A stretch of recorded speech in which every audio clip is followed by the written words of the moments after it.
buku Pak Natsir apa yang teman-teman sudah pernah baca, dan ini yang akan saya bedah wasiat-wasiat dakwah Pak Natsir dalam pergerakan dakwah kampus. Silakan. Baru kemudian saya akan bicara panjang. Kalau saya buku biografi Pak Muhammad Natsir yang dikarang oleh Bapak Lutfi Hakim. Gitu. Oh, Pak Lukman kali. Lukman, oh ya, maaf. Lukman Ya, Hakim. baik. Nah, itu. Kita kayaknya lebih enak dialog aja ya. Ya, betul apa, Tat? Ya. Jadi buku biografi yang Pak Lukman Hakim tulis ya, saya saat itu diminta menjadi sekretaris panitia biografi. Jadi kalau antum baca biografi oleh Pak Lukman Hakim, di situ di belakangnya ada lampiran panitia biografi Muhammad Natsir, ketuanya Pak Lukman Hakim, dan saya sebagai sekretaris biografi. Nah, alhamdulillah kerja kami 1 tahun itu menulis, dan itu Pak Lukman memang menulis lebih banyak. Saya mencari data tentang Pak Natsir. Banyak sekali data-data yang Pak Natsir baru diketahui oleh publik. Jadi Pak Natsir bukan hanya membangun NKRI, tapi Pak Natsir lah salah satu tokoh orang yang membuat lambang negara Indonesia. Nah, itu lambang burung Garuda itu, ya, termasuk lambang bintang, ya, yang di dadanya itu ya burung Garuda, itu adalah yang diusulkan oleh Pak Natsir. Jadi selama ini kan lambang burung Garuda itu tidak ada kaitannya dengan jasa-jasa para ulama. Nah, itu adalah Pak Natsir yang membuat, dan itu saya dapatkan beberapa dokumen. Antum sudah baca buku itu ya? Alhamdulillah. Alhamdulillah Berapa sudah, orang Tat. sudah baca? Kalau saya kurang tahu, Tat. Sementara saya sendiri sih untuk baca itu. Kalau teman-teman yang lain mungkin kurang tahu saya. Ya, itu buku bagus, walaupun bagi saya buku yang cukup agak berat buat antum yang membaca pemikiran Pak Natsir. Tapi buku itu memang bertahap lah, karena saya dengan Pak Lukman dan tim yang menulis buku itu cukup sabar, ya, baik menulis termasuk mencari data. Saya mencari data itu 1 tahun lebih. Makanya kalau antum baca di kata pengantar Pak Lukman Hakim, di situ ada nama saya salah satunya sebagai seorang yang menyuplai, membantu data-data penulisan buku biografi. Alhamdulillah. Nah, Ana sarankan teman-teman di sini ada berapa peserta, Akhi? Ada 50, Ustaz. 50 ya? Saya berharap antum beli buku itu berapa? Saya kebetulan ketemu diskon 100, Ustaz. Nah, 100.000. Kan harganya 150.000 ya? Ya, di atas itu mana ada 180 kalau salah. Ya, kalau yang hardcover itu 180. Ya. Terus kalau yang soft cover itu 150 ya. Ya. Diskon atau 100.000? Iya, di Jogja waktu itu di toko buku. Ya. Nah, untuk peserta diskusi hari ini saya kasih 100.000 buku biografi itu. Ya. Teman-teman, itu di luar ongkir nanti ya. Nah, teman-teman harus punya itu. Siapa lagi sudah ada belum baca buku Fiqh Dakwah?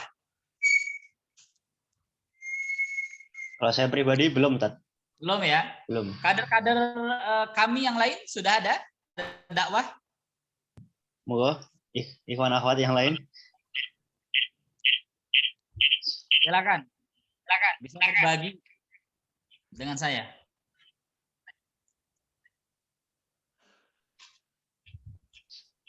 Mungkin ada yang sudah baca bukunya. Soalnya ini beberapa angkatan 2020, Ustaz. Saya baru masuk di kampus itu.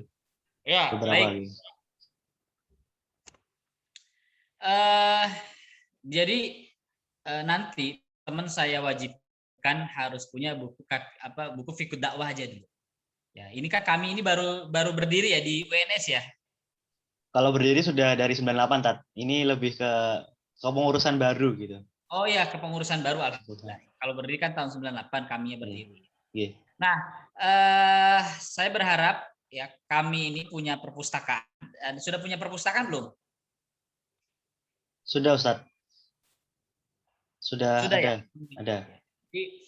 Jadi hari ini kita bedah tentang pemikiran Pak Natsir mulai dari dakwah. Misalkan apa sih teman-teman yang mau, saya pengen berharap diskusi ini kita lebih banyak tanya jawab saja. Karena saya juga ingin mengetahui pembacaan antum terhadap Pak Natsir. Ya, silakan. Atau mungkin saya dulu aja mewakili dari teman-teman gitu. Kalau saya membaca di buku Pak Lukman yang biografi itu sendiri, setidaknya ada 3 hal yang menarik yang itu mencerminkan kita. Karena di teman-teman kami itu kan memiliki tagline Muslim negarawan itu. Nah, bagi saya pribadi, Muslim negarawan itu juga seorang Bapak Natsir itu. Yang pertama ketika beliau itu membangun fondasi kecil dalam peradaban ya, pendidikan. Dari pendidikan, lembaga pendidikan. Yang paling kecil yang itu pinjam terus pindah tempat dan lain-lain gitu. Selanjutnya adalah lobbying beliau gitu ketika menyatukan kembali NKRI ya. Itu kan lobbying kalau menurut saya tingkat tinggi gitu. Karena teman-teman kami ini punya misi salah satunya adalah menyatukan gerakan mahasiswa. Itu misi nomor 3. Yang itu perlu untuk kita refleksikan gitu. Karena ya aktivis dakwah sekarang itu terkesan eksklusif gitu dan terlalu di satu golongan atau seperti apa banyak sekali itu. Nah, itu yang menjadi refleksi. Selanjutnya adalah yang terakhir kalau bagi saya ketika Pak Natsir itu menjadi menteri yang pada waktu itu juga dikritik oleh Pak Sukiman itu. Tapi ketika Pak Sukiman naik, Pak Natsir itu juga tidak mengungkit masalah itu. Itu malah mendukung.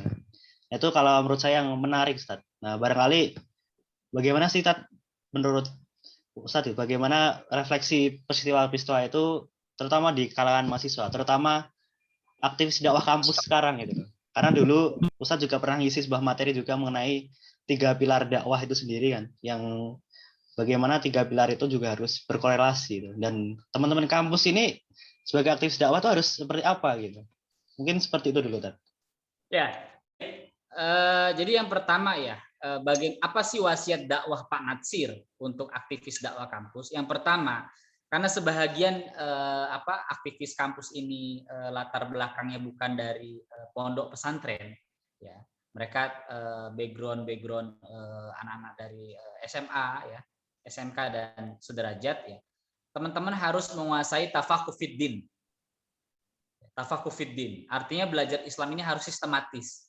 Harus belajar tauhid, harus belajar adab, fikih, lalu kemudian masalah-masalah ibadah, lalu kemudian hal-hal yang sifatnya terbentuk kepribadian kita sebagai seorang muslim, syakhsiyah islamiyah.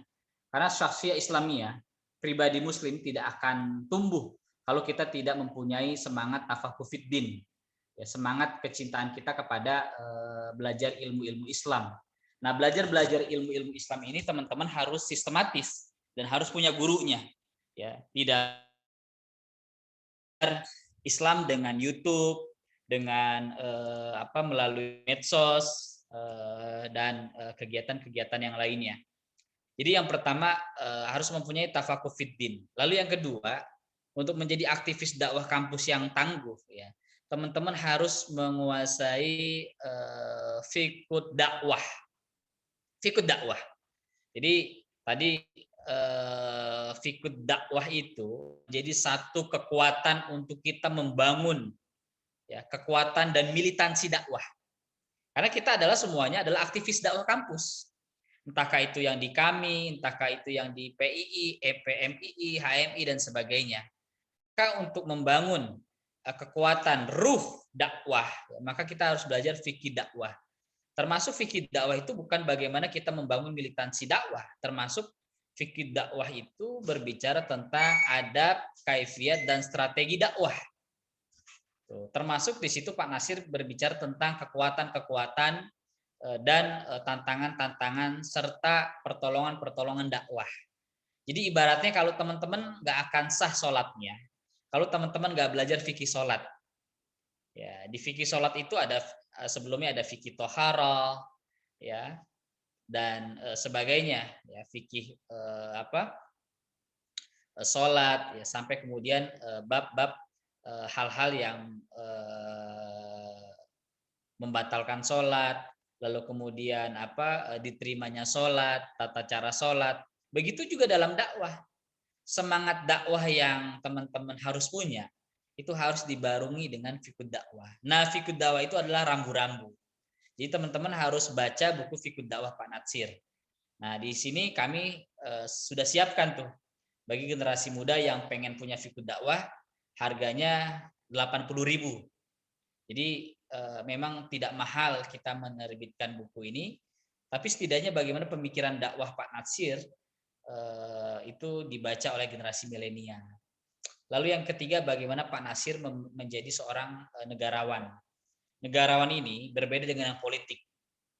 Kalau politik itu berbicara sesaat, tapi kalau negarawan itu berbicara masa depan. Negarawan belum tentu politik. Negarawan itu pasti politik, tapi politik itu belum tentu negarawan, akhi. Nah, Pak Natsir ini juga dia politisi, dia politikus, tapi dia juga seorang negarawan. Nah, dia melobi ketika menjelang pidatonya mosi integral tanggal 3 April 1950 yang kemudian melahirkan NKRI, dia lobi seluruh partai-partai, termasuk PKI dia lobi, Partai Komunis Indonesia. Walaupun sebenarnya Pak Natsir ngapain melobi PKI karena suara saat itu sudah setuju. Tapi Pak Natsir ingin bagaimana NKRI ini berdiri disetujui dari berbagai fraksi. Dan yang paling penting adalah komunikasi Pak Natsir ke berbagai kerajaan-kerajaan di Nusantara. Yang kemudian kerajaan-kerajaan Nusantara ini juga mengakui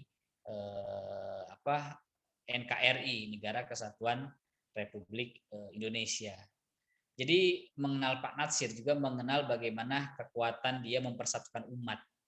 Jadi kalau antum tidak akan mempunyai semangat mempersatukan umat, kalau antum tidak membaca tokoh, ya, bagaimana para tokoh-tokoh Indonesia, tokoh-tokoh dakwah kita ini mempersatukan umat. Nah, jadi kalau orang sudah berbicara tentang mempersatukan umat, maka berbicaranya itu masa depan. Berbicaranya bukan kepentingan. Nah, Natsir ini dia berdiri di atas semua golongan. Termasuk dia menjadi mursyid, ya, menjadi guru para pergerakan Islam di Indonesia.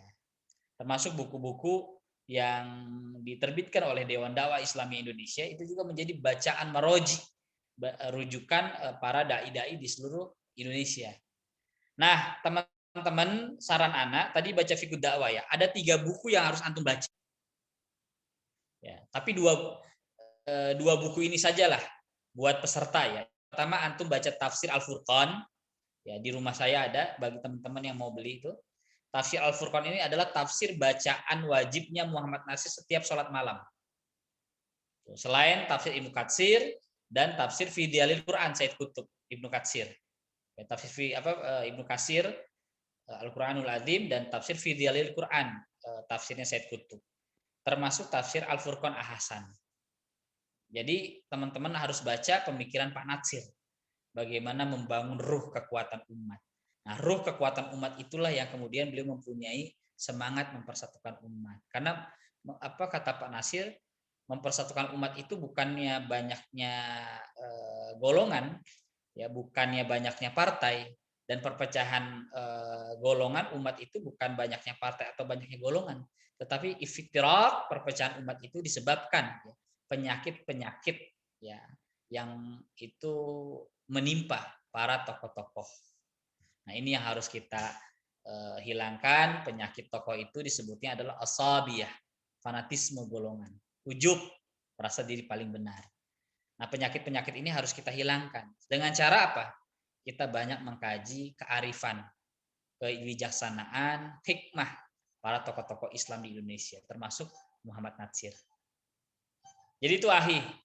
Ya, antum baca buku itu tuh. Fiqh dakwah ana sarankan ya. Oke, insya Allah Ustadz, ini saya beli ya. Soalnya kemarin di Jogja juga nyari itu nggak ketemu ya di toko Ya. bekas kebetulan. Jangan dicari, dibeli ya. Oh iya, iya. Kebetulan waktu di toko buku itu tadi masih sekalian gitu. Iya, baik. Online. Mungkin teman-teman yang lain barangkali ada yang mau bertanya gitu. Ada yang mau bertanya kah? Mungkin Mas Musab ini kayaknya mau nanya ini Mas Musab sama Silakan. Mas Agnia nih. Bisa ditanyakan? Nanti takutnya saya nanya semua nanti. Ya, Kak. Jadi kajian-kajian saya tentang Pak Nasir itu biar nggak mengulang, antum bisa nonton YouTube-nya nanti. Itu lebih komprehensif. Saya pengen hari ini kita bagaimana ingin mengecek bacaan antum tentang Pak Nasir. Baik, baik, Ustaz. Kebetulan saya juga mengikuti kajiannya pesantren Budi Mulia Ustaz, di Yogyakarta. Oh, Tapi ya. itu kan tokoh-tokoh Masyumi itu. Karena menarik. Karena jarang ya. Contoh Pak Prawoto Mangkusasi itu kan jarang ya dibahas itu. Atau beberapa tokoh-tokoh. Nah, saya menarik begini, Tat. Bagaimana sih kita menumbuhkan kayak kesadaran atau kebesaran hati gitu dalam berpolitik atau kita sebagai seorang negarawan bukan politisi.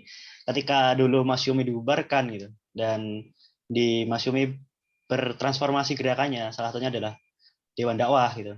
Karena saya memiliki beberapa kali diskusi itu pada peristiwa Pak Kartosuwiryo itu kan Pak Muhammad Nasir kan menyerukan untuk tidak mengikuti gitu. Sekaligus juga tidak memusik musuh-musuh politiknya, contoh Pak Karno atau tokoh-tokoh PKI dan lain-lain. Nah, bagaimana sih kalau di zaman sekarang untuk menumbuhkan rasa seperti itu, kebesaran hati dalam berpolitik atau bernegarawan? Ya, jadi itulah yang membedakan ya sosok Nasir dan sosok Soekarno. Ya, ya. Pak Nasir ini kan bicaranya panjang. Ya, beliau ini bukan hanya melihat satu aspek ya, ya dan dia menyelamatkan Darul Islam ya DI-nya Kartosuwiryo bukan dengan cara menggempur, bukan dengan cara menyerang, tetapi diajak diplomasi. Bahkan Pak Nasir kemudian mengirimkan surat kepada Kartosuwiryo yang berbunyi kalau negara kita belum sempurna, ya kalau rumah kita, kata Pak Nasir, yaitu negara Republik Indonesia belum sempurna, yang kita perjuangkan, yang kita bangun rumah kita, lalu kemudian belum sempurna, apa lantas kita bakar rumah itu? Nah, itulah yang kemudian menjadi juga pergolakan batin sekaligus pemikiran Kartosuwiryo, bagaimana Kartosuwiryo itu kemudian kembali kepada pangkuan Republik Indonesia. Tetapi sayang akhirnya di tengah jalan sudah keburu dengan langkah-langkah dari Soekarno yang bijak ketika Soekarno mengirimkan dan menangkap dan menyerang dengan peluru di Malangbong itu. Itu ada skripsi M. Nasir dan Darul Islam. Itu skripsi yang ditulis oleh Hendra Gunawan, cukup bagus sekali, dan itu melihat bagaimana kejelian Pak Nasir dengan cara menyelamatkan seluruh komponen-komponen masyarakat bangsa Indonesia. Dan itu bagi saya sikap seorang negarawan beliau, dan itu tentu dibangun atas pengalaman beliau. Jadi beliau ini aktif bukan masuk partai itu bukan ketika Masyumi saja. Ya, beliau sebelumnya sudah menjadi aktivis PII, Partai Islam Indonesia, ya, cabang Bandung. Bahkan kemudian beliau juga merupakan aktivis Jong Islamic Bond. Begitu juga aktivis Persatuan Islam. Jadi track recordnya jelas. Ya, sehingga ketika di politik Pak Nasir itu sudah matang. Berbeda dengan sekarang, anak muda itu masuk politik nggak punya pengalaman, hanya cuma punya muka ganteng, punya orang terkenal, tapi otaknya kosong, nggak punya otaknya Indonesia. Nah, kita ini harus punya otaknya Indonesia, dan kita harus jadi otaknya Indonesia. Nah, otaknya Indonesia itu adalah apa? Di negarawan itu. Jadi bagaimana anak-anak muda hari ini katakanlah tampil berikan kami panggung politik kalau mereka nggak kenal sejarah. Makanya saya selalu menyampaikan untuk menjadi nasionalisme, untuk membangun patriotisme, dan untuk membangun merawat bangsa Indonesia, maka pelajarilah bangsa kita, sejarah Indonesia dengan baik. Baik, itu silakan. Ini ada yang bertanya dari Hamka Firmansyah. Monggo Hamka. Tafadhol, Hamka. Bisa on mute. Baik, Pak Ustadz. Assalamualaikum warahmatullahi wabarakatuh. Salam. Jadi saya telah melihat beberapa ya, dari yang jaket merah, jaket biru muda, sampai yang ada unsur-unsur hijaunya itu, saya juga pernah melihat ininya mereka gitu. Tapi saya gini ya, Pak Ustadz. Namanya organisasi seperti ini itu kan identik dengan anak kuliah. Anak kuliah itu ya kira-kira ada yang masih belasan tahun akhir, 20 awal, yang mana itu bisa dibilang remaja akhir lah. Tahu sendiri kan remaja itu seperti apa ya, pengennya ya masih pengen enjoy, happy gitu. Ya. Jadi di sini saya ingin menanggapi ya, orang yang berani ikut seperti ini atau ikut teman-teman kita sebelah yang biru, yang jas merah, yang bener-bener aktif, itu paling hanya ya 10% lah yang sampai rela beli buku fikih ini, fikih itu gitu. Ya. Benar.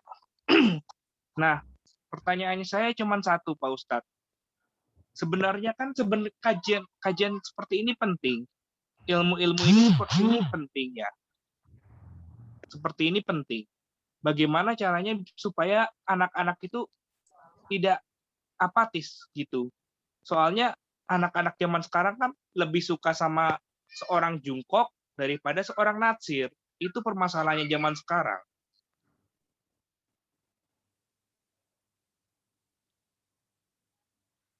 Baik. Sudah ya?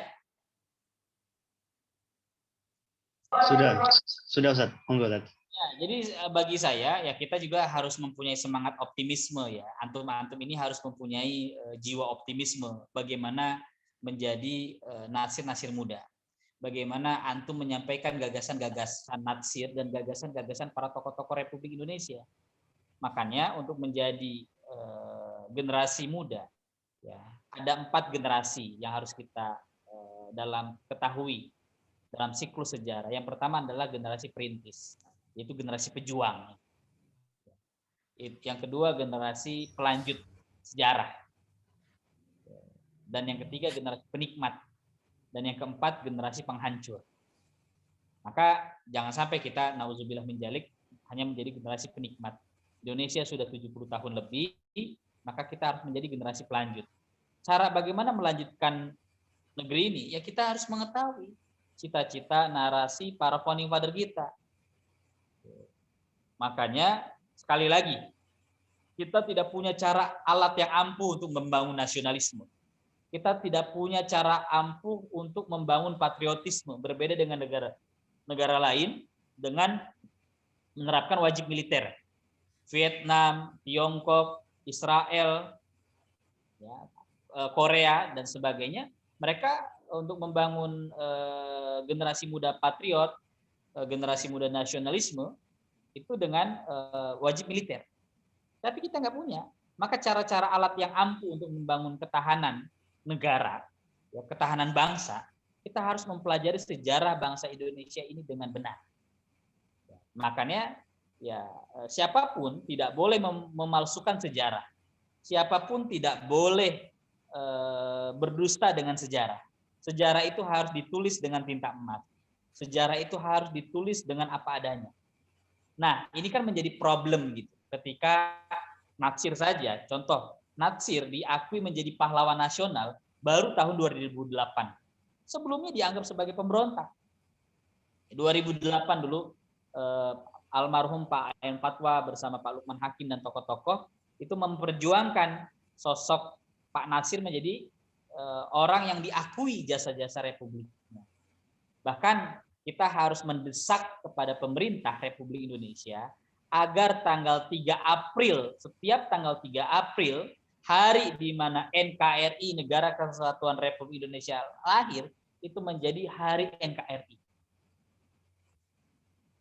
Jadi nasionalisme itu bukan setiap 17 Agustus kita merayakan lagu Indonesia Raya, ya, mengibarkan sangsaka merah putih, ya, tapi juga kita harus mengetahui ya cita-cita besar para founding father, dan itulah yang saya pegang.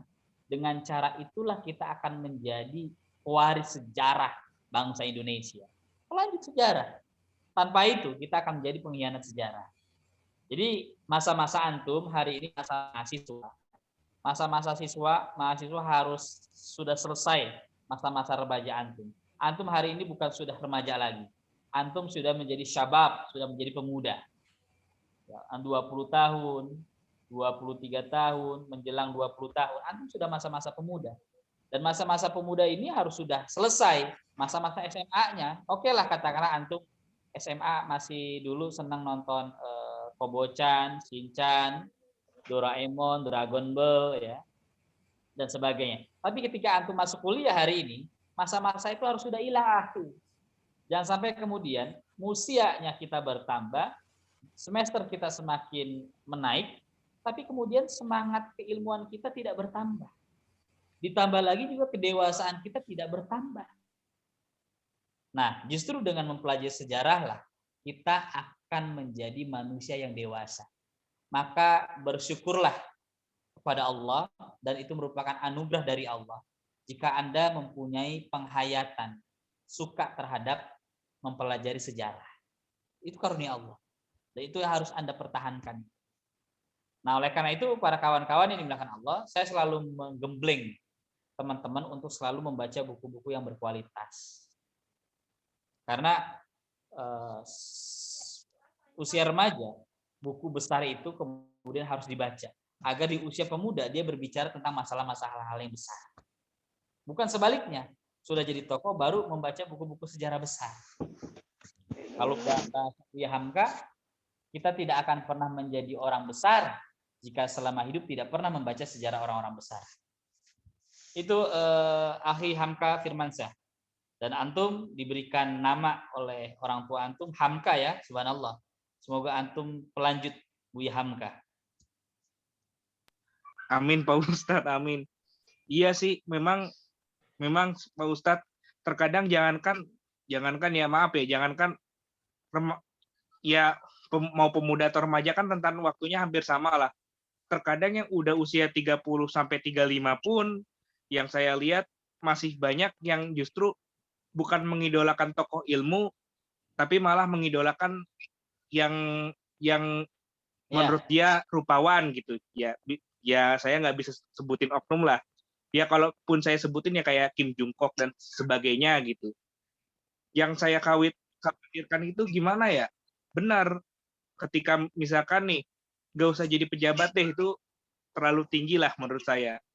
Ketika dia mempunyai anak, wawasannya itu jadi nggak ada gitu. Padahal kan bagaimanapun juga orang tua, khususnya seorang ibu, itu kan madrasah bagi anak-anaknya.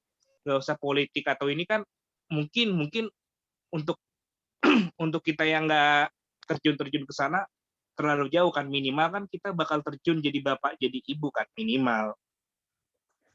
Begitu Pak Ustadz.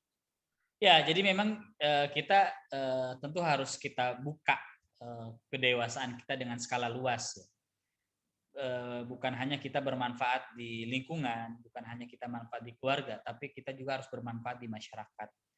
Apa yang kita bisa berikan untuk masyarakat, apa yang kita bisa berikan untuk negara. Nah, masalahnya ya anak-anak muda ini kan ingin akses menjadi kaum rebahan yang dengan enaknya seperti sekarang. Padahal negeri kita ini lahir itu berkat rahmat dari Allah, ya, yang dimana diperjuangkan dengan tetes darah penghabisan oleh para ulama kita. Tidak ada saya melihat tuh anak-anak muda usia 20 tahun mereka menjadi kaum rebahan. Bahkan natsir itu, ya, jadi kalau kita melihat natsir bukan ketika dia melihat tuanya, bagaimana usia 20 tahun itu sudah mendirikan pendis pendidikan Islam. Dia harus rela mengorbankan dirinya untuk memperjuangkan kepentingan umum. Dia lebih baik belajar di Indonesia, kemudian menolong bangsa Indonesia dengan dia bikin pendis daripada dia ambil beasiswa ke Rotterdam di Belanda. Dan itu bagi saya pergulatan batin yang itu benar-benar natsir berubah drastis. Dan baru kemudian saya berpikir, natsir terinspirasi dari firman Allah, wattaqullah wa yu'allimukumullah. Bertakwalah kamu kepada Allah, ya, maksudnya dengan cara membela umat,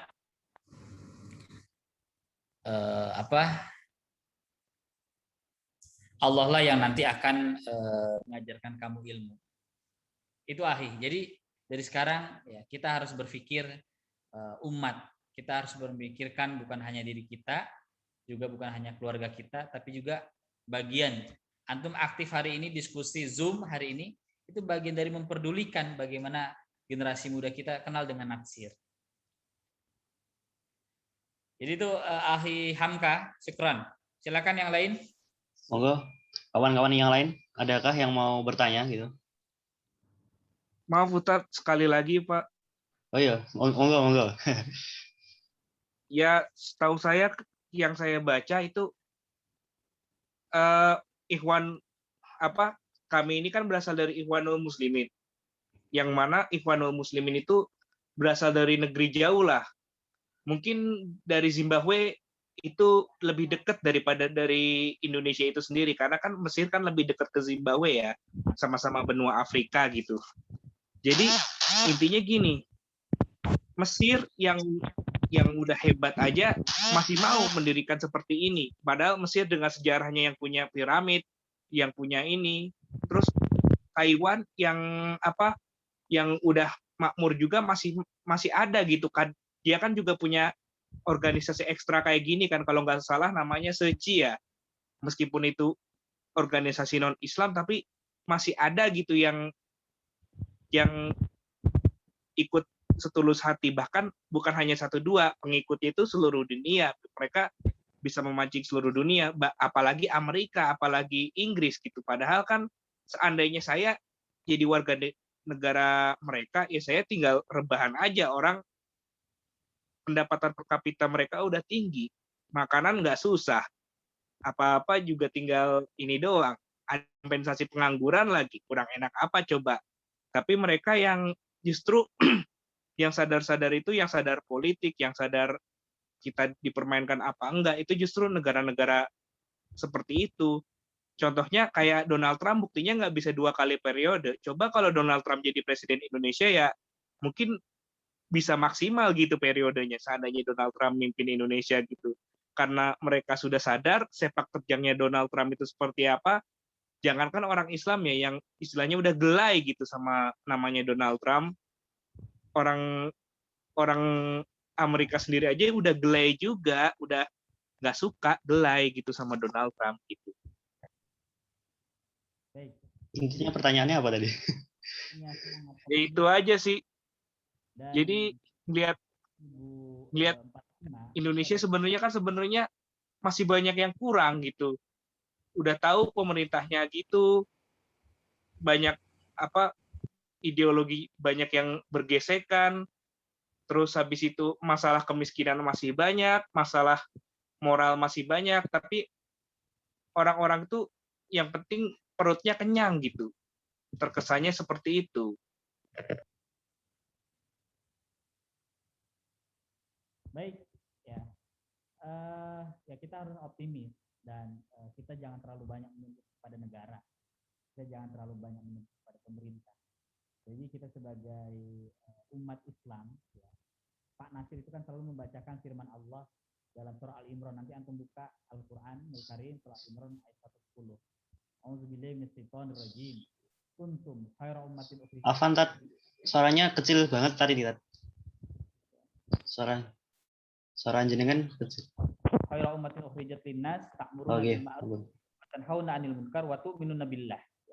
Jadi kamu umat Islam adalah umat khair ummah, umat yang terbaik. Ya, ukhrijat linnas, yang Allah lahirkan di tengah-tengah umat. Ketika menerjemahkan surah Al-Imran 110 itu menjadi semangat motivasi kekuatan Pak Nasir bahwasanya masa depan Islam itu begitu cerah.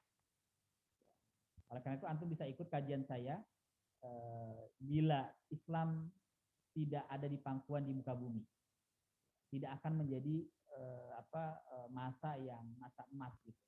Nah, saya yakin 2045 adalah masa-masa kejayaan bangsa Indonesia.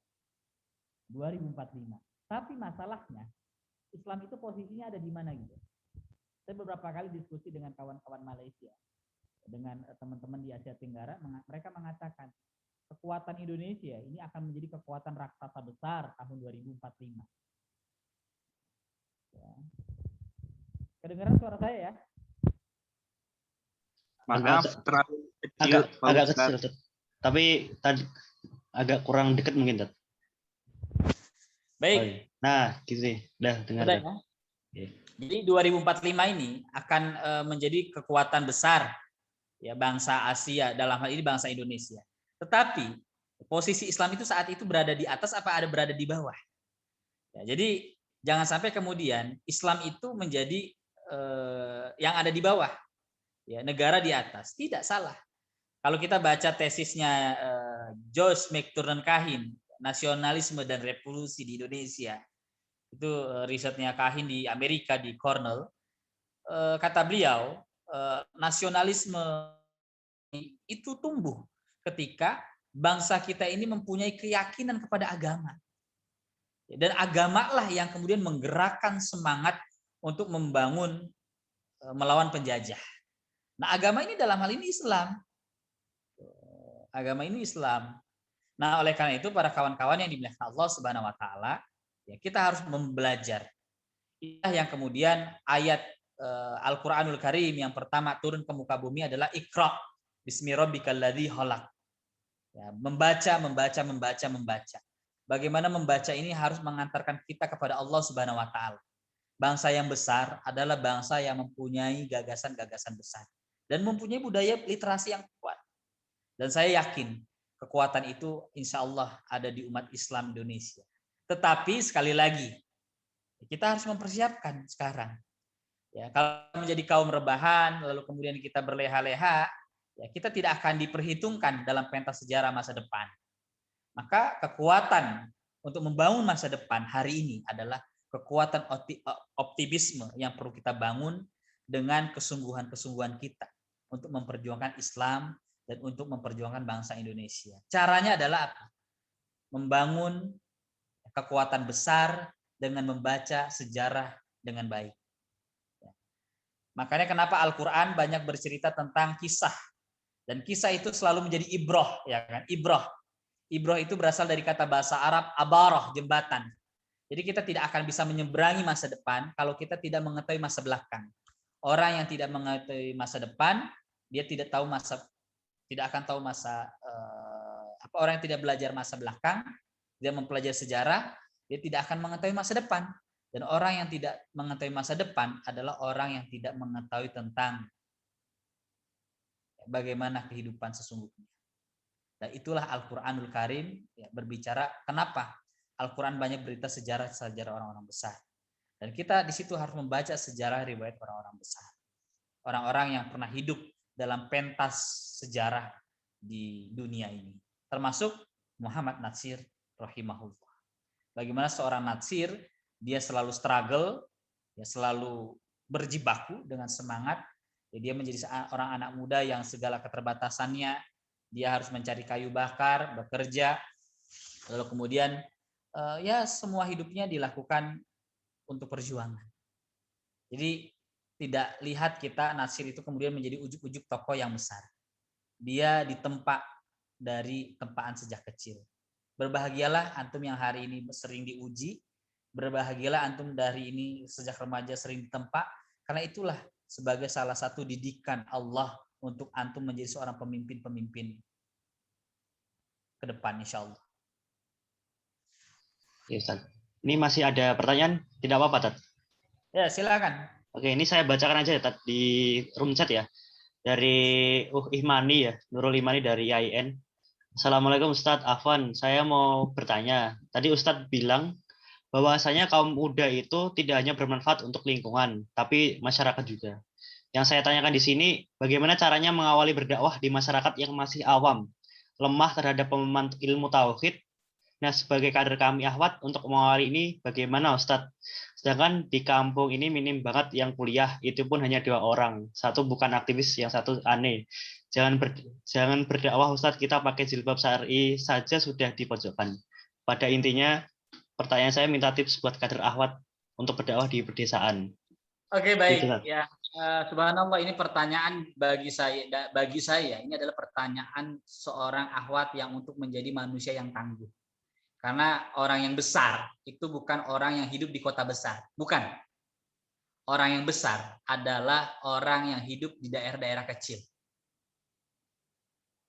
Ya, jadi camkan itu, orang besar itu bukan orang hidup di kota besar. Ya, bahkan banyak orang-orang yang besar, banyak orang hidup di kota-kota besar tapi hidupnya menjadi hidup yang kerdil gitu. Dia tidak besar jiwanya.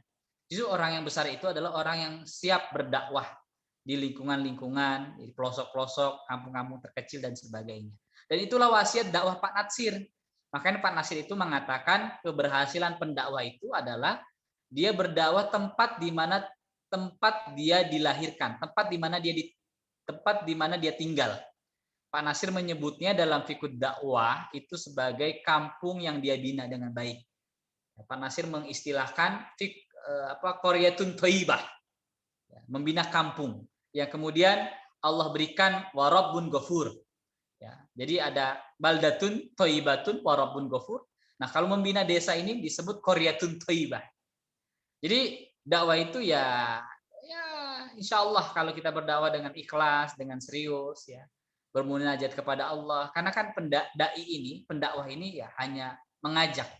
Kita tidak bisa membolak-balikan telapak hati orang. Yang merubah itu adalah Allah Subhanahu wa taala, ya. Makanya saya sarankan ukhti yang pertama baca fikih dakwah itu sebagai salah satu syarat untuk antum menjadi aktivis dakwah tangguh. Lalu yang kedua, dalam dakwah itu ada istilah yahtalitun walakin yatayammazun. Ya, berdakwah itu seperti minyak dengan air. Ya. Bersatu tapi tidak bisa bersatu.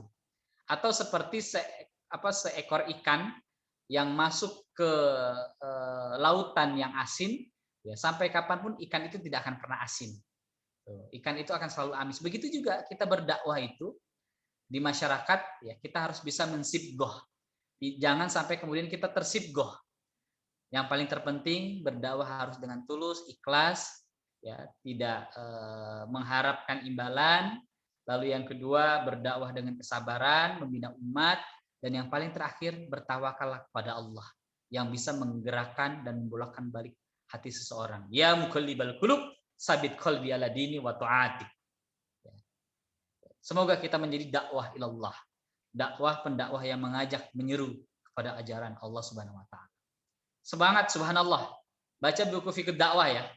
Ya, khususnya ujian-ujian dakwah dan sumber kekuatan dakwah. Itu akan menjadi vitamin buat ukhti berdakwah di kampung, di desa. Selamat berjuang. Silakan yang lainnya. Ini Mus'ab, monggo Mus'ab atau Agnia ini yang nanya. Monggo. Bismillah. Assalamualaikum warahmatullahi wabarakatuh. Assalamualaikum warahmatullahi wabarakatuh. Ya baik, sebelumnya perkenalkan kami berdua, Halbi dan juga Mus'ab. Ada beberapa hal, sebentar, mohon maaf ini rada maju. Ada beberapa hal satu hal sih yang ingin ditanyakan terkait tadi kan bicara terkait ideologi. Jadi gini, mungkin dari kecil kami intinya mungkin di lingkungan kami dari kecil memiliki sering diajarkan terkait dididik dalam suatu idealisme yang ya satu frame gitulah. Nah, dan ketika dewasa saat ini, ketika berada dalam dunia lingkungan kampus, lingkungan yang heterogen, di sini kita menemukan banyak sekali mahasiswa-mahasiswa yang memiliki idealisme yang berbeda dengan kami. Nah, pertanyaannya adalah dan idealisme ini seringkali berbeda pendapat atau berselisih pendapat atau berlawanan dengan apa yang menjadi idealisme dari kami, dari kita. Nah, apa ya? Dan di situ karena kita dari kecil ini selalu apa ya? Selalu diajarkan tentang harus begini, tentang suatu idealisme dan lain sebagainya. Nah, di sini ketika dewasa ini kami ngerasa kayak apa yang menjadi idealisme kami ini adalah sebuah idealisme yang benar gitu, yang mungkin yang dinilai oleh orang lain ini menjadi suatu idealisme yang salah ataupun yang berlawanan. Nah, yang menjadi pertanyaan adalah apa ya? Mungkin bagaimana pandangan Ustadz terkait hal itu. Di satu sisi kami merasa hal itu membenarkan apa yang kenapa bisa berlawanan, terus kami kayak ngerasa apakah emang ini kita yang benar atau emang kita kurang sudut pandang lainnya ya, dan pada akhirnya malah kita membenarkan apa yang mungkin menjadi idealisme yang kami pikirkan seperti itu. Mungkin ada tambahan pertanyaan? Udah itu aja sih. Itu dulu. Baik, sudah saya tangkap. Baik, Syukran. Ya. Jadi gini, ketika kita menjadi aktivis dakwah, yang harus kita tanamkan adalah bagaimana kekuatan Al-Quran itu menjadi panduan dalam hidup. Al-Quran menjadi minhajul hayyah, konsep kehidupan. Al-Quran sebagai way of life, sebagai konsep kehidupan. Maka ketika kita berbicara konsep kehidupan, kita melihat ideologi atau pandangan realitas masyarakat harus dengan pandangan Al-Quran.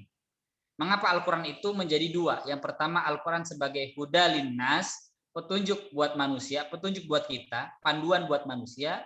Lalu yang kedua, Al-Quran sebagai Al-Furqan, wa bainati minal huda wal furqan, menjadi pembeda mana hak dan mana yang batil.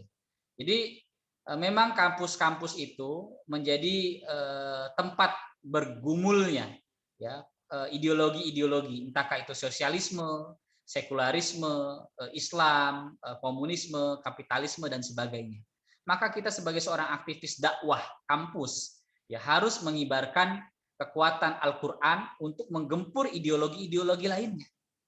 Maka antum akhi ya ketika berdakwah dengan komunitas yang berbeda ideologi dengan antum, ideologi sosialis, komunis ya, bahkan ateis, liberal dan sebagainya, antum nggak usah pakai Al-Qur'an. Antum pakai debat mereka dengan ideologinya mereka. Karena Al-Qur'an itu terlalu tinggi untuk mendebat ya, ideologi rapuh buatan manusia, sangat rapuh. Ya. Maka yang antum harus lakukan adalah antum mempelajari ideologi mereka. Antum membaca buku Karl Marx, Das Kapital, membaca buku Manifest Partai Komunis. Tapi harus kuat gitu. Ya, jangan sampai kemudian antum asyik baca buku Das Kapital, Karl Marx, ya, lalu kemudian Friedrich Engels, lalu kemudian Manifest Partai Komunis.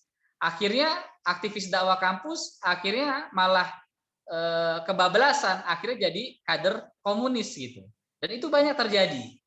Makanya syarat untuk menjadi aktivis dakwah kampus, kita tidak boleh menjadi manusia yang inferiority complex, menjadi manusia yang minder gitu. Saya di rumah, saya ada sekitar 200 lebih buku-buku komunis yang saya baca. Saya baca buku-buku komunis, saya baca bukunya Musso, Stalin, Lenin, lalu kemudian Tan Malaka. Tapi kemudian saya membaca buku-buku mereka sekali lagi tidak bertambah keimanan saya sedikit pun. Justru semakin saya membaca buku komunis, semakin saya membaca buku-buku kapitalis, semakin di situ saya meragukan ideologi kapitalisme dan komunisme. Bukan sebaliknya. Makanya sebelum hal itu, kita harus mempelajari Islamic worldview. Dalam hal ini tauhid. Jadi apa sih yang dimaksud dengan Islamic worldview? Ya, Prof. Alatas menyebut ru'yatul Islam lil wujud, melihat Islam dengan realitas. Ya, memandang Islam dari sudut realitas. Jadi kita melihat fenomena, ya, kita harus melihat dengan pandangan Islam. Contoh, misalkan pelacur itu tetap pelacur, tidak boleh kemudian mempunyai paham dualisme. Ada seorang pelacur, dia harus menafkahi anaknya yang yatim, karena pelacur ini kemudian bersungguh-sungguh, akhirnya dengan dalih humanisme kita membolehkan seorang wanita itu menjadi pelacur. Jelas ini paham dualisme dan ini bertentangan dengan ajaran Islam. Sekarang banyak sekali paham-paham humanisme yang sejatinya itu tidak berkiblat, bersumber kepada Islam, tetapi sejatinya malah menjauhkan manusia dari Tuhan dan manusia dari alam. Jadi teman-teman harus kuat. Makanya ketika Allah mengajarkan, menyampaikan kepada kita strategi dakwah dalam surah An-Nahl ayat 125, A'udzubillahi minasyaitonirrajim. Ud'u ila sabili rabbika bil hikmah wa mau'izatil hasanah wajadilhum billati ahsan. Debat mereka, ya, serulah mereka ke jalan Allah dengan 3 cara. Yang pertama, ya, dengan hikmah, dengan dalil, hujjah. Ketika antum berdiskusi dengan orang komunis, antum harus dengan hujahnya orang komunis, ya. Karena mereka hujah-hujahnya sangat-sangat rapuh. Ketika antum berhujah, berdebat dengan orang-orang liberal, antum harus dengan hujah orang-orang liberal. Ketika antum berhujah dengan orang-orang sekuler, kapitalis dan sebagainya, antum harus pakai hujah-hujahnya mereka. Dan hujahnya mereka itulah yang kemudian meragukan, ya, mereka sendiri. Karena itu adalah ideologi yang rapuh, ideologi yang gagal. Islam, ya, menjadi pentas, ya, penguasa, dan Islam menjadi kekuatan yang insya Allah akan kita jayakan kalau kita mempunyai semangat dakwah Islam, dan insya Allah kebangkitan Indonesia dan kebangkitan Islam itu tepatnya 2045 kalau kita mempunyai semangat terus dalam identitas perjuangan Islam. Jadi itu akhi, ya, antum selalu memperkuat dengan menguatkan, mempelajari tafakuh fiddin, ajaran Islam dengan baik, lalu belajar Al-Quran, gali Al-Quran, dan jangan lupa, ya, membaca buku-buku ideologi-ideologi besar yang sebenarnya itu terapuh sekali karena mereka adalah ideologi manusia. Silakan yang lain. Oke, mungkin yang lain untuk Hamka sebentar dulu ya, gantian yang lain. Mungkin teman-teman yang lain ada yang mau bertanya? Bisa raise hand atau on mic langsung, tidak apa-apa. Atau mungkin dari Mus'ab, Agnia ada feedback? Ada feedback, Mas. Ayo, monggo. Syukran Ustaz sebelumnya. Monggo. Ya, bismillah. Izin bertanya, Ustaz. Jadi sebenarnya saya udah pernah ikut semacam taujih juga seperti ini dari Ustadz Hadi di kelas progresif kami yang ngadain tuh kami Jogja, pokoknya saya lupa itu univnya apa, tapi yang isi Ustadz juga, dan di situ membahas M. Nasir juga. Waktu itu ketika selesai kelas progresif tersebut, ya muncul semangat dari diri saya pribadi untuk bisa meneladani nilai-nilai baik dari M. Nasir itu. Tapi hanya selintas itu semangatnya itu. Nah mungkin setelah kajian ini pun ada semangat saya untuk bisa meneladani kebaikan dari M. Nasir pun mungkin muncul lagi. Tapi nggak menutup kemungkinan semangat itu hanya muncul dalam selintas gitu. Nah, yang jadi pertanyaan saya, gimana hal-hal kecil, apa kan perubahan besar itu dimulai dari yang kecil ya, Ustaz ya? Hal-hal kecil apa yang bisa kita lakukan nih, terutama orang-orang yang ikut kajian bersama Ustadz Hadi ini, setelah ini hal-hal kecil apa yang bisa kita lakukan untuk bisa memupuk perubahan besar nantinya gitu, Ustaz? Entah itu dalam amalan ataupun dalam hal lainnya. Mungkin itu, Ustaz, pertanyaan. Nah, baik. Jadi yang namanya sekolah, yang namanya kajian, yang namanya training, seminar apapun itu hanya menjadi pengantar. pengantar. Untuk menjadi manusia yang tangguh, kita harus mempunyai 3 hal. Ya, saya catat, antum catat itu. Untuk menjadi manusia yang tangguh, kita harus mempunyai 3 hal. Yang pertama, kita harus punya guru.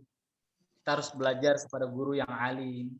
Kita harus mempunyai guru yang adib, yang beradab. Kita harus mempunyai guru yang mempunyai semangat berjuang. Ya, harus punya guru. Dan itu mulazamah.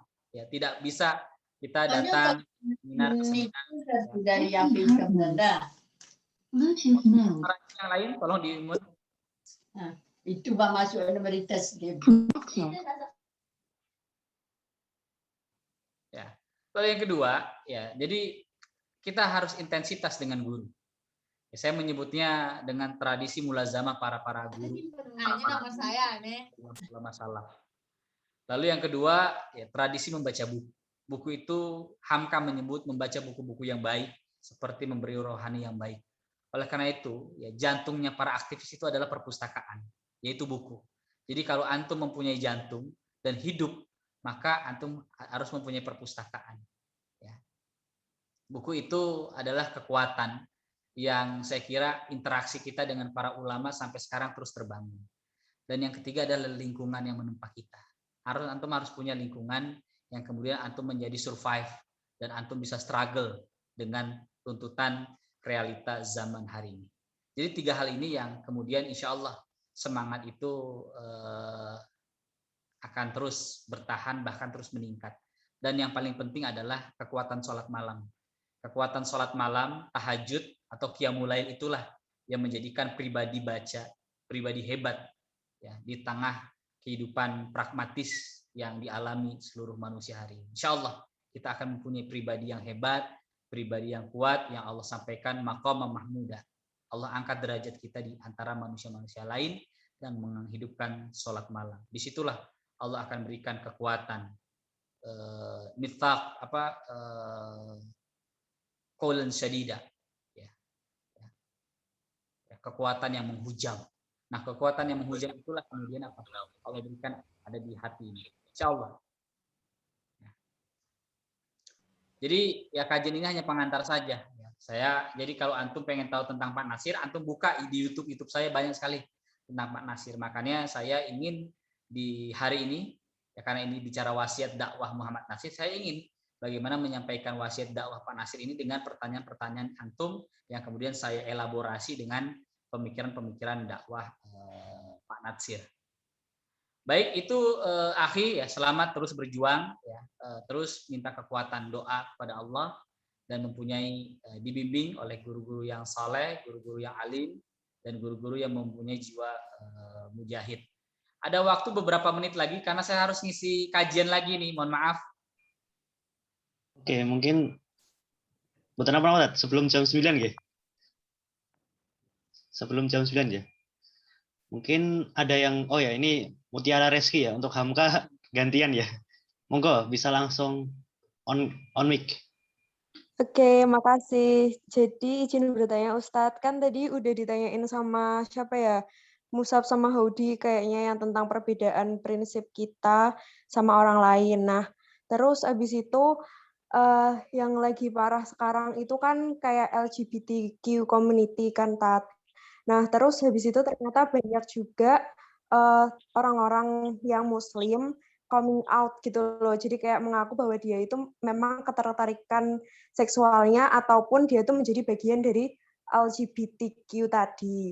Nah, tapi di situ tuh kayak ada berbagai pendapat gitu loh. Jadi ada yang mengatakan bahwa ya kalau kan itu tuh nggak salah karena yang namanya rasa itu adalah fitrah kan.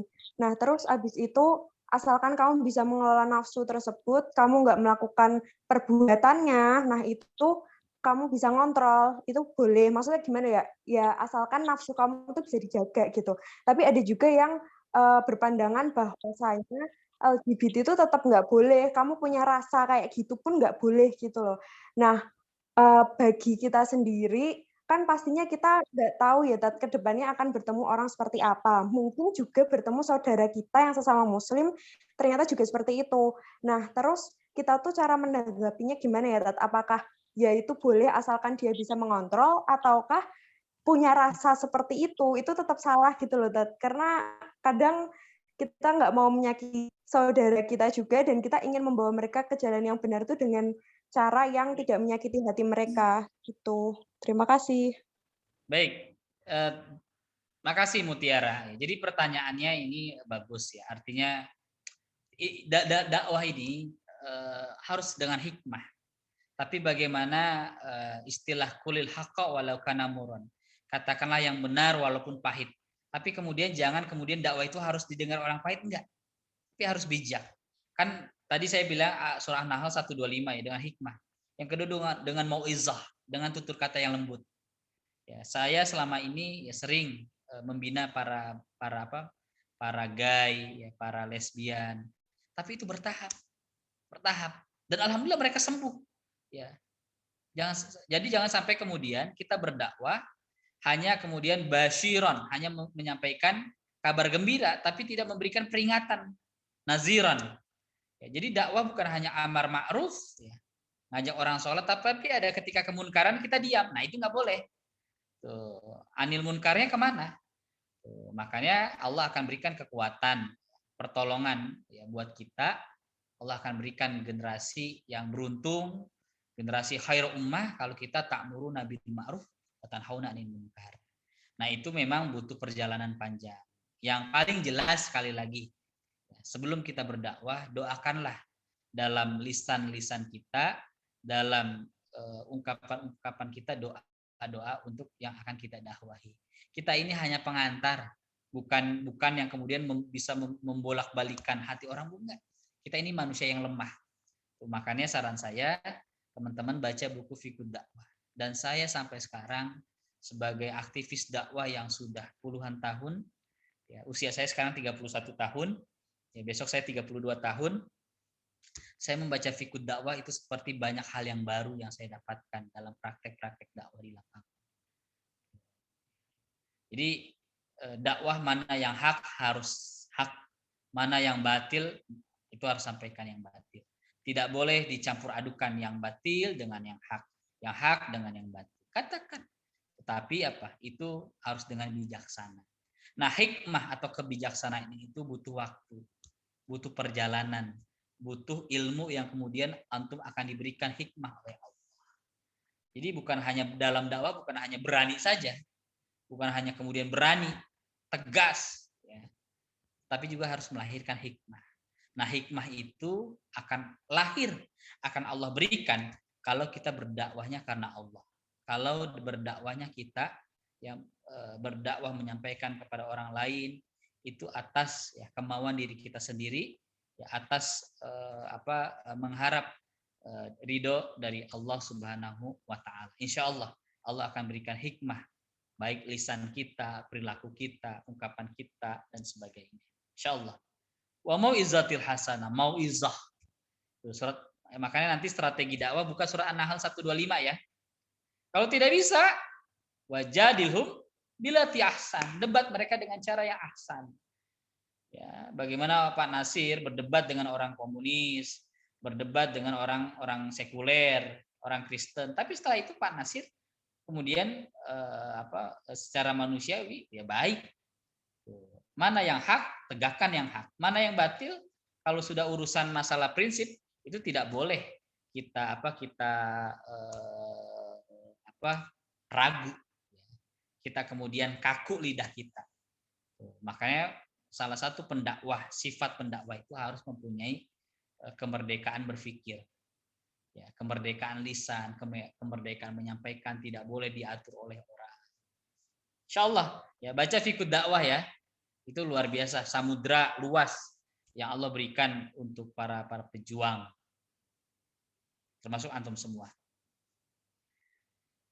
Baik, itu Akhi, Ukti. Oh baik, Ustaz. Barangkali sedikit closing statement, Ustaz. Baik, saya mohon maaf masih banyak tentu pertanyaan teman-teman yang akan bertanya ya, termasuk dari Hamka ya. Saya sekali lagi saya senang mengapresiasi bagi teman-teman yang mempunyai semangat hasrat bertanya, karena bertanya itu merupakan salah satu hamasatul ilm ya, semangat kita mencari ilmu ya. Tapi sekali lagi saya karena harus ada beberapa agenda yang lainnya dan mempersiapkan tanggal 3 April dalam seminar Mosi Integral, antum bisa menghadiri kajian-kajian saya dan aktif mengikuti Instagram saya di Pusdok Tamadun. Ya, Instagram saya banyak sekali itu kegiatan-kegiatan informasi, termasuk kajian-kajian sejarah yang baik itu disampaikan oleh saya, termasuk oleh guru-guru saya dan kawan-kawan saya seputar tentang Pak Natsir dan tokoh-tokoh Masyumi, tokoh-tokoh pergerakan Islam Indonesia dan sebagainya. Mari kita rawat sejarah bangsa Indonesia, mari kita bangun jiwa patriot, mari kita bangun jiwa nasionalisme dengan mempelajari sejarah bangsa Indonesia dengan baik. Bangsa yang besar adalah bangsa yang menghargai jasa-jasa pahlawannya. Hamka mengatakan kita tidak pernah akan menjadi orang besar jika selama kita tidak pernah membaca sejarah orang-orang besar. Al-Quran banyak sekali bercerita sejarah orang-orang besar. Selamat berdakwah, selamat berjuang, tidak boleh futur, tidak boleh rebahan.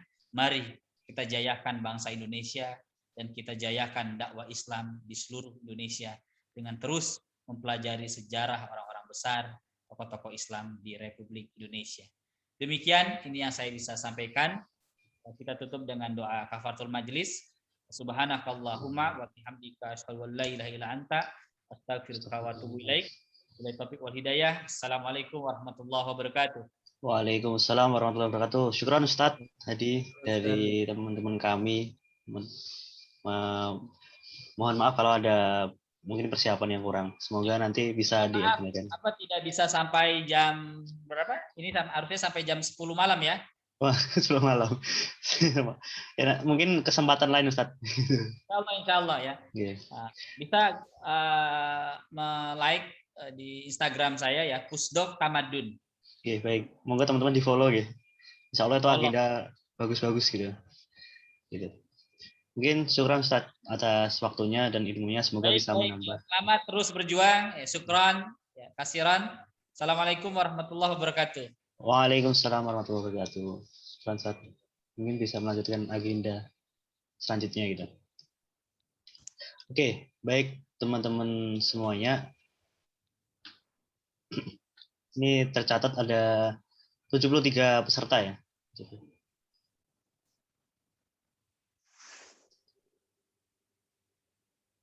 Mungkin Ustadz Hadi bisa melanjutkan agenda selanjutnya. Syukran jazakallahu khair. Saya ucapkan ini.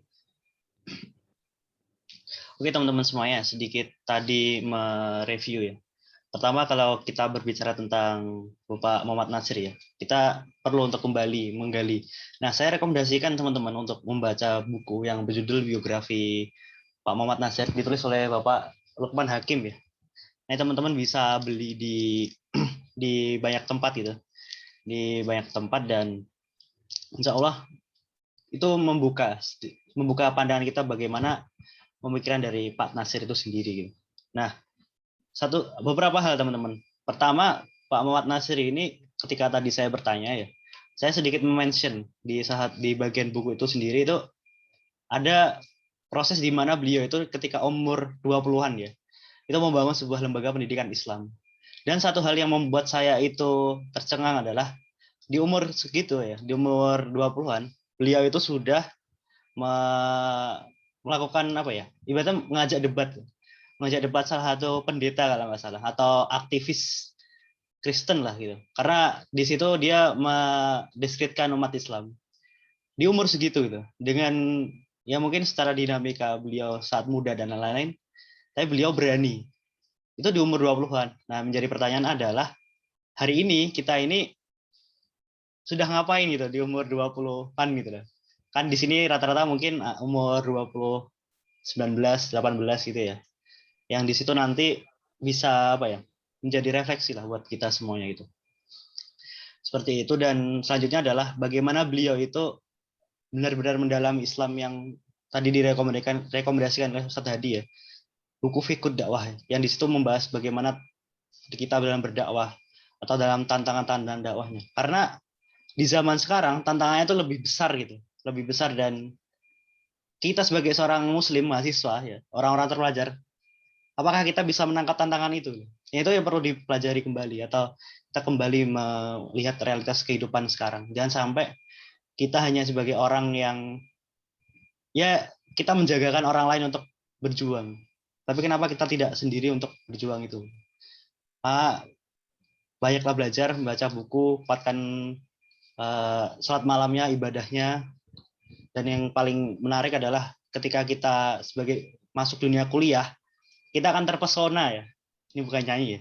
Kita terpesona oleh pemikiran-pemikiran dari orang-orang lain, orang-orang kiri gitu, atau orang-orang yang liberal atau paham-paham komunis, liberal dan lain-lain gitu.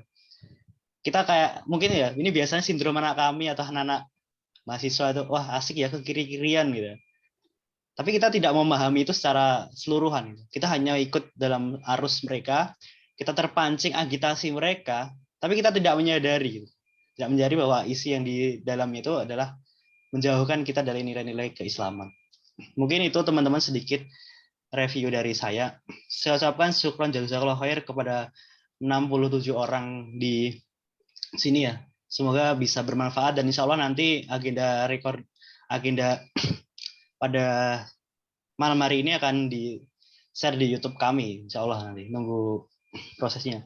Mungkin itu sebelumnya untuk teman-teman di Soyub ya, UNS nanti jangan live dulu ya, akan ada agenda tersendiri.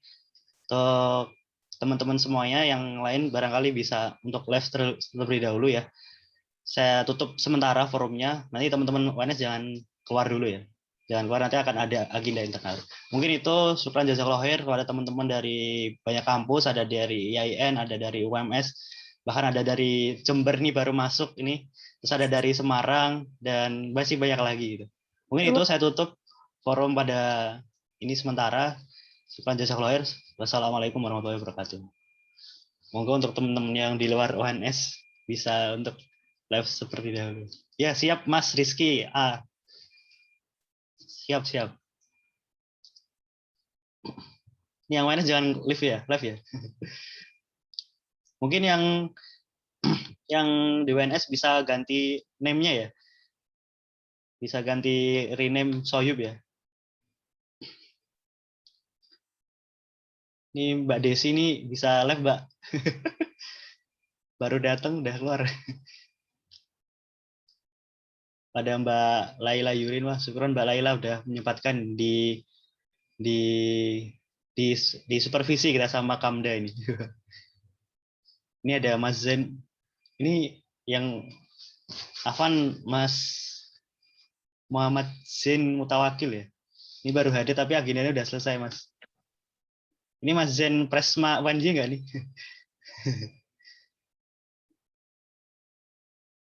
Ini Mas Muhammad Zain Mutawakil. Apa?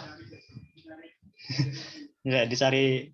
Oh, Zain Soyub ya? Oh, bukan. Oh, Zain Soyub. Saya kira Zain yang dicari, ya dicari gitu. Oke, mau minum dulu nggak apa-apa teman-teman. Kasih waktu 2 menit lah buat istirahat. Ini Mas Alvin udah ngantuk ini. Jaketnya baru ya Mas Alvin? Iya nih. Spesial ya. Mas, siap. Dari siapa Mas? Dari someone. Oh, siap. Mungkin sembari mengingatkan untuk teman-teman yang lain, ini Mbak Halimah ini dari UNS bukan?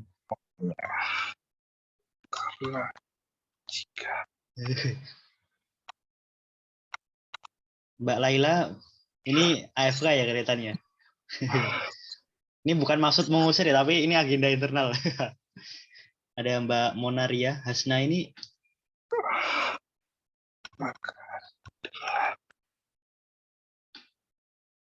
Eksklusif nih. Ya ini agenda internal soalnya. Adestra ini bisa di-kick dulu ya Mas. Adestra ini kader kami, ketua fusi ya, mantap.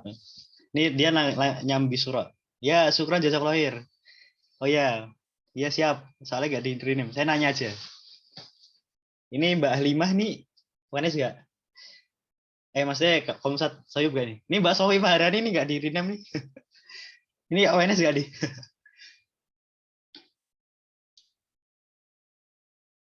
Oke ya, insya Allah sudah kondusif ya. Ini Mas Adesra di kick aja ya. Dia lagi surok nih tadi Bang itu.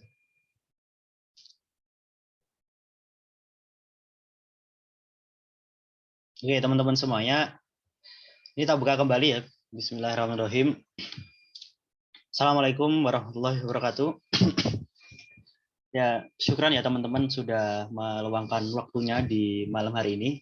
Yang tadi sudah mengikuti agenda dari awal sampai akhir